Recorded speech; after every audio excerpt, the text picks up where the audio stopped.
When my 16-year-old daughter came home crying and refused to leave her room, I thought maybe it was just high school drama. But then I saw it.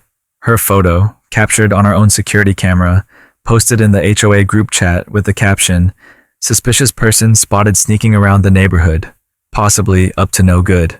That suspicious person was my daughter, in her school uniform, carrying a backpack. HOA. Karen had just made the biggest mistake of her life. My name is Andrew, and we moved into this community for peace. My wife and I had just gone through a rough patch financially, and after finally bouncing back, we thought this quiet little cul-de-sac was the perfect place to raise our teenage daughter, Lily.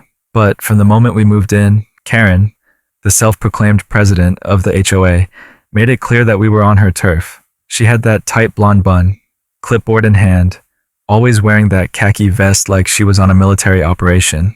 But what really got to me was her obsession with surveillance.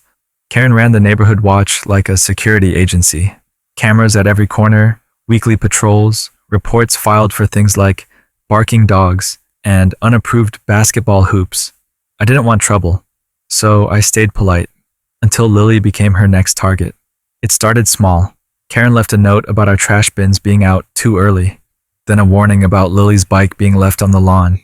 Minor annoyances, until the day Lily forgot her keys. She had stayed late for school choir practice. We were still at work, so she climbed the fence, used the spare key we hide under a stone gnome, and let herself in. Nothing shady, just a normal teenager making do. But Karen, watching from her own window, decided that Lily was a threat to the neighborhood. She took a screenshot of our home security feed, which I'd only shared with the HOA group chat for actual emergencies, and blasted it to every resident. The caption read, "Unknown female attempting forced entry. Keep your home secure. Law enforcement may be needed." Lily saw it through a friend. Her classmates had been forwarded the message. Suddenly, she was the break-in girl. My daughter's face, taken without consent, was now being circulated as if she were a criminal. I stormed over to Karen's house. Her door had 3 locks and a safe zone patrolled by HOA sign. She opened it wearing that same smug smile. "Oh, hello, Andrew. I assume you're here about the community alert. Karen, you posted a picture of my daughter, a minor. You had no right." She looked suspicious. "We can't be too careful." "She lives here," I snapped. "Then maybe teach her to act like it." I could feel my blood boiling. The next day, I demanded the HOA take down the photo. Karen refused. She claimed it was within neighborhood watch protocols. When I pointed out that Lily was a child, she said, "Your family isn't exactly known for following the rules. Maybe this will be a learning experience." That was it. I decided to dig into the HOA charter. What I found shocked me. Karen had rewritten sections of the digital guidelines. Nothing was formally approved.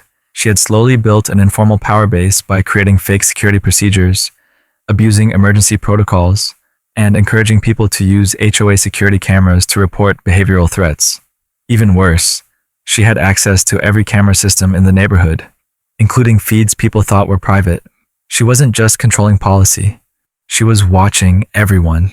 I filed a formal complaint with the HOA board, only to find that the board was just her and her best friend Susan, who hadn't lived in the neighborhood for 6 months. At that point, I called a lawyer. In the meantime, I started documenting everything. Screenshots, messages, surveillance timestamps, even testimony from other neighbors who'd been targeted. One woman shared that Karen had accused her 8-year-old son of loitering because he waited at the bus stop alone. Another man was fined for unauthorized mail receptacles. It was just a decorated mailbox. But the breaking point came when Lily's school called. They were investigating her for suspicious activity based on an anonymous community tip.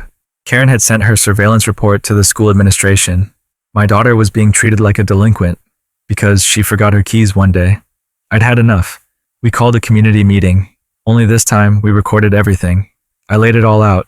Karen's surveillance abuse, her unauthorized amendments, her fake board, and her harassment of minors. She laughed it off until my wife played the audio file. It was a voice memo Karen sent to Susan saying, "I don't care if it's legal or not. If these people can't follow my rules, they shouldn't be here." That was the moment everything shifted. Neighbors started speaking up. A disabled veteran said Karen threatened to report his ramp as a structural violation.